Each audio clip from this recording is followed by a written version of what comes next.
Hey guys, welcome to Found Flicks. Jamie here. We just got back from seeing a movie you've never heard of, The Love Witch.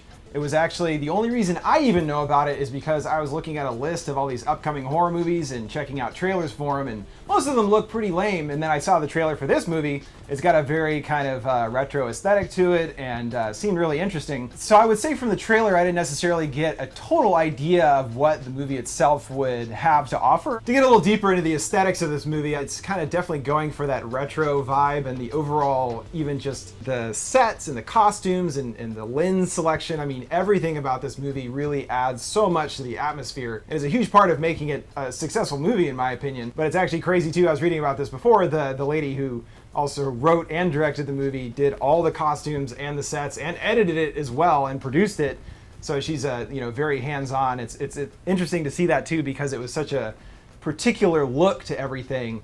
And clearly it's just this one woman's vision. Right. And she's very particular about what she wants everything to look like. I mean, the hats and even I even thought about the cakes that you see in the movie. Like that even has to have been something that she had in mind or designed that style of how it looks as well. And then the tea room, the way everybody dressed in the tea room. Yeah, and they have a girl playing the harp and everything. Right. and like almost like Grecian gown. Why would that have even been in that town? That's kind of what it seems. I don't know. Again, it's supposed to be a fantasy in that sense too. Like it's not supposed to be like, oh, here's this real tea room that's in Eureka or whatever, right. That kind of thing, where it's a little more heightened reality. Right. That's a good way to describe the whole movie in a way, is that it's like it is taking place in reality, but it's like a heightened version of it through the visual style and stuff like that, for sure. I guess you would categorize it as a horror movie. Does that make sense in like most general sense that it would fall? I mean, there is a witch, a love witch in it, right? Sure. Yeah. People die. It's definitely not science fiction or something. It's got people die, there's blood, there's weird, like, cult things going on. But it's more, at its core, I guess, it's more about, like, kind of the gender relationships or, like, the kind of, feminism and stuff like that, in the sense of, like, what it is that the patriarchy wants a woman to, be and things like that. Right. Which was a whole other level that I didn't really expect, and is actually much more important than any of the horror aspects to it at all, I would say, for sure. Yeah, I think it's definitely about, like, female sexuality and society's depiction of how a woman should act or present herself, and what kinds of things are important to women. Like, what do you really want? Or, do you want the Prince Charming to or come in right on a white horse? Yeah, and what is love? Is it, lust and sexual attraction, and does real love even exist? So the way all these questions are explored is through the character of Elaine, who's moved into this new city after her husband Jerry was killed. And so it becomes this thing where essentially she's confused by what it is that love is, or even what she's looking for. Once she loses Jerry, that she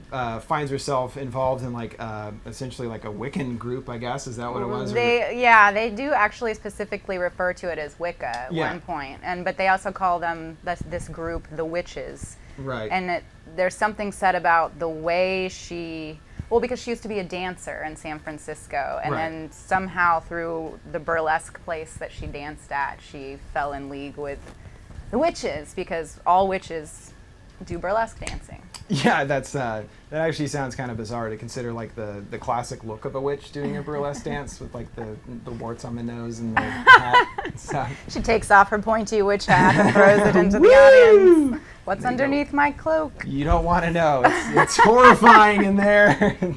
It looks like from Total Recall. You know what I mean? You open the shirt, it's just like, wait.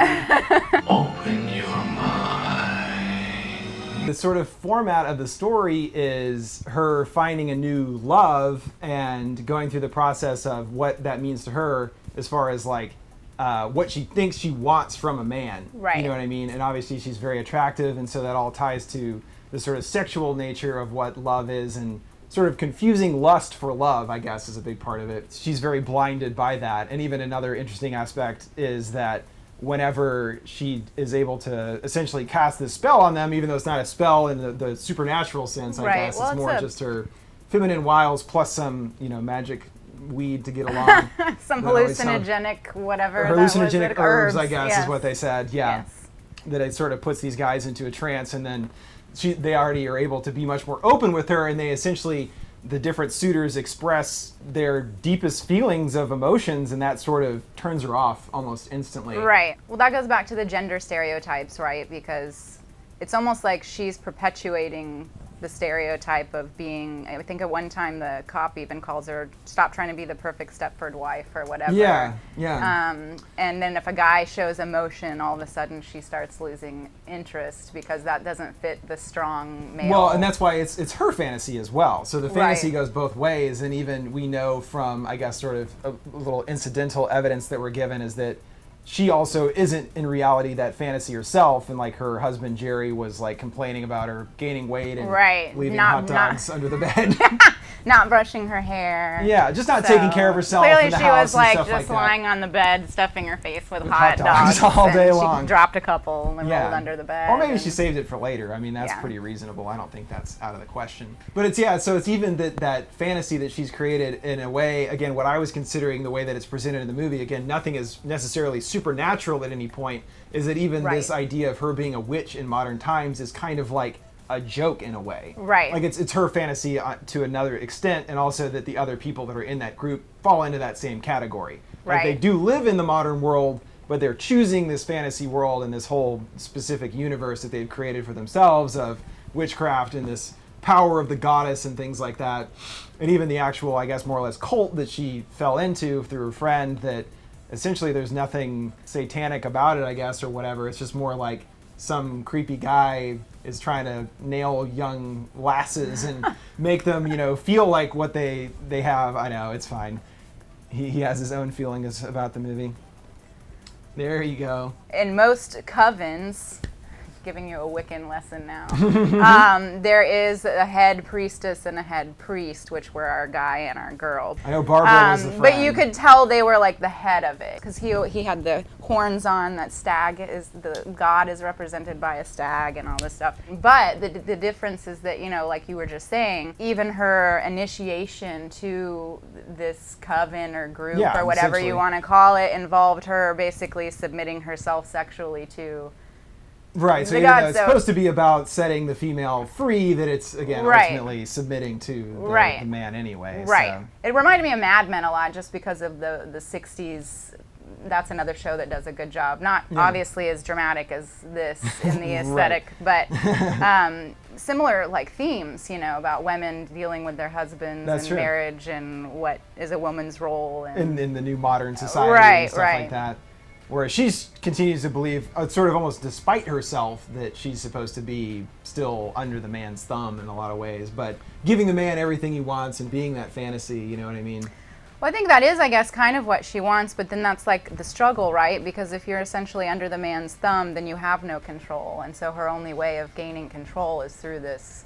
Through her Her sexuality. sexuality. Yeah. It was funny, too. I thought about a couple of times, especially the first guy. It was like a reverse on the date rape situation because she pulls out this flask and basically drugs him. Yeah, and it's like, then- drink it all. Yeah. Drink it all, like, baby. I'm going to get you messed up and then I'm going to have my way with you. Yeah, you that's know? true. How many times have you heard about that same thing in reverse taking place on a college campus or, so that was kind of interesting. But I'm yeah. sure that was by design, too. Yeah. It seems like she's the kind of person, the director, I mean, that would consider that aspect and doing a twist on what that kind of norm is, Right, and then how warped then, back to, a question from before, how warped is her concept of love that she has to drug somebody in order to get Well, that's them always to- step one, it seems like, is like, okay, he knows I'm smoking hot. Like, that's and so a she deal. would never have had to drug him, right? Because he would have just gone Yeah, to it bed wouldn't with have her been like that. Like, But that's why she didn't get that element to it, that it's like you don't need that extra witchcraft element at all. Right. Also, and again, you don't actually need to use your sexuality to find love. That's not how Right. it should work, I guess. Is kind of well, what clearly they're it implying. didn't work out very well for her. Another thing that made me think that it wasn't necessarily at face value as far as it being real witchcraft is that with the last guy, the cop, who she does end up falling in love with, I guess she sort of does, right? She liked him more than he liked her, basically. Definitely. I'm that scene where they have the fake the like symbolic wedding. It's not an actual wedding because it's part of the Renaissance fair thing. But yeah, there's that scene with the voiceovers where she's like, "Oh, the more you get to know a man, the more you love him," and then he's saying like the exact opposite. Yeah. He's saying like, "The more you get to know a woman, the more they just annoy the shit out of you." Yeah, exactly. And yeah, that was interesting to see that. And again, she doesn't know, so that's why she's still under the impression that just like every other man she's encountered, that this guy is head over heels with her.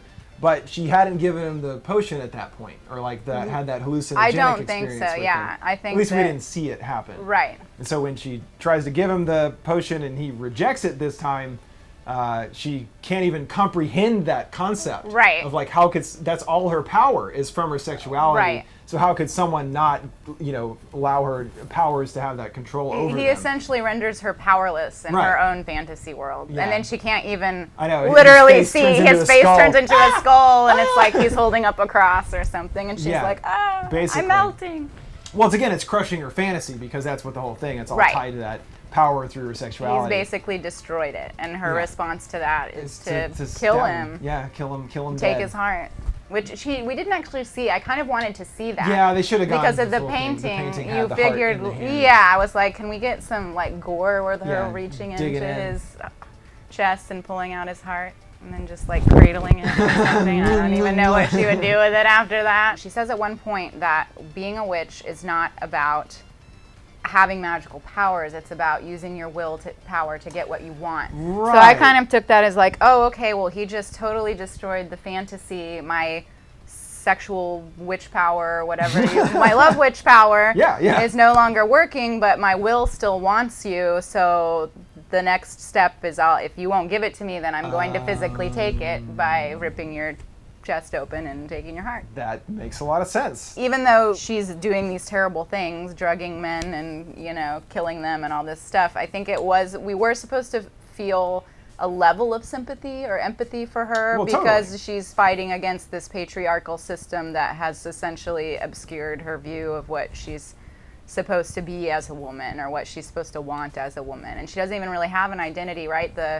At the tea room, the first time they go to the tea room, the other lady says, like, what you said disgusted me, that, like, your whole life goal is to serve a man. Well, and, like, to let them be as free as they want. But obviously that's just essentially brainwash, which is also what Trish says to her in that scene. Well, and then Trish ends up with a husband who cheats on her and is madly in love with another woman, so it's not like Trish's perspective came out as the more enlightened view. Or really, no, that's true. Well, I think that was sort of the point, was just to tear it all down. Not to be like, well, here's the right way. It's like... Right. Well, it goes back to that old feminist argument of like, are you supposed to be a housewife or are you supposed to be in the career force? And, but really it's about what the woman wants individually, and we should all work together. It shouldn't be classified in that.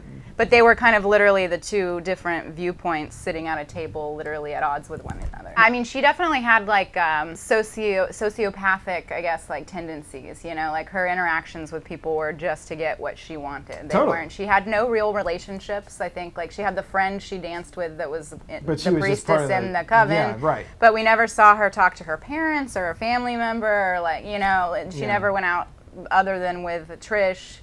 And even that, I mean, she was a terrible friend, she seduces her husband, and then... Well, that's what was great. Seduces Trish's husband, gets her husband to fall in love with Elaine. And plans it out, like, specifically when she knows Trish is going to be out of town. He's going to be in Dallas at the furniture convention. Which I was like, they did their research. Yeah, I know. They've got... There's that Nebraska furniture. Yeah, IKEA, Nebraska, the dump.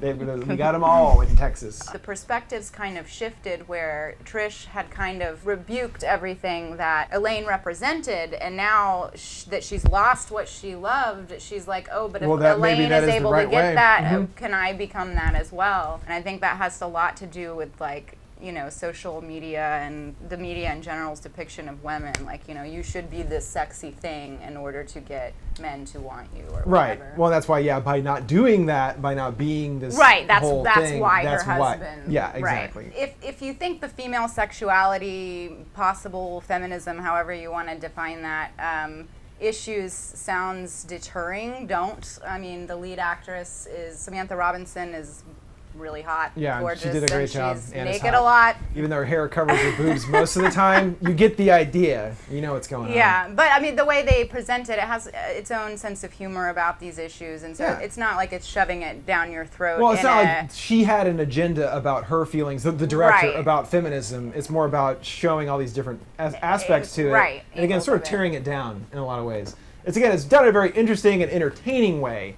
So that's kind of impressive in its own right. So the whole thing, I'm definitely curious to see what the director will do next, but it's sort of the worst part about Hollywood now is the best that she could hope for is doing like Wonder Woman 2 or something. Oh, You know what I yeah. mean? which Like- will totally destroy her sexuality. Well, maybe she'll make it like the most badass That's what I'm saying. Wonder Woman ever. That's why that could be pretty awesome. Yeah. But that's like, again, there's not going to be like, oh, here's all the money you want to make whatever kind of movie you want. It's like, okay, if you want to go to the next level, here's what we have for you. Right. Captain Marvel or, Harley Quinn movie. Actually, But- they're doing a Harley Quinn movie because the overall like ideas of their relationship, the Joker, Right. that'd be really cool actually. Warner Brothers, go check out Love Witch and give her a call. Give Bill her a call. She might be available, but she also might be knitting sweaters for her next short Right. by hand, each individual stitch, Yes. taking 40 to 50 hours for 3 seconds on screen. She seems like that kind of artist, which I actually really appreciate. Right. It's cool. Well, it's admirable. Yeah, It's of course. impressive. Well, to be Yeah. that dedicated to something and be like, no, I'm not going to let some other person do that, or like, I can see it in my head, I have to do it myself.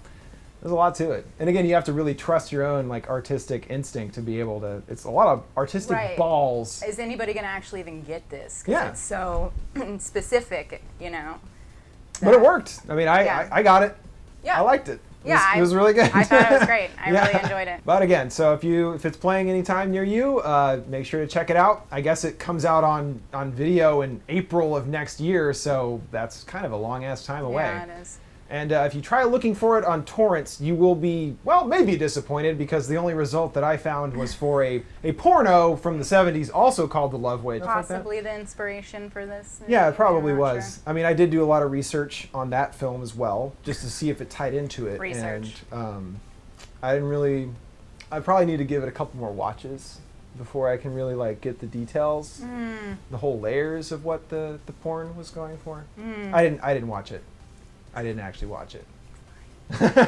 All right, guys, that'll do it for us and Jamie. Make sure to check out forreals.com, her website, and what else? What do you got on there now? I know there's. We have an exclusive comic called In Hell right now. Hopefully a new panel coming each week. Eventually wanting to get some music and television stuff up as well, and actually even some food stuff. So Spooky food? yeah, like a dinner and a movie type of. But like spotlight. spooky movie. And But then, yeah, like, somehow it's accompanying gonna food. have to tie into. But it's not gonna be like how to make a jack-o'-lantern cupcake or something. You know, What? it'll be like Why not? way cooler than that. Oh, it's next I mean, level. we could do that. We could start there and work toward more gourmet cuisine. Gourmet is the key, though. Yeah. No, you should call it gourmet. Oh, that's Gourmet. great! Gore, like G-O-R-E. Yes. Oh my God, that's actually really good. Yes. I'm glad we had this conversation. All right, guys, that'll do it for us at Found Flicks. Make sure to subscribe. And if you have seen Love Witch, let us know what you thought in the comments, or at least check out the trailer. I'll leave a link in the description and see what you think. Thanks again, guys. See you next time. Bye.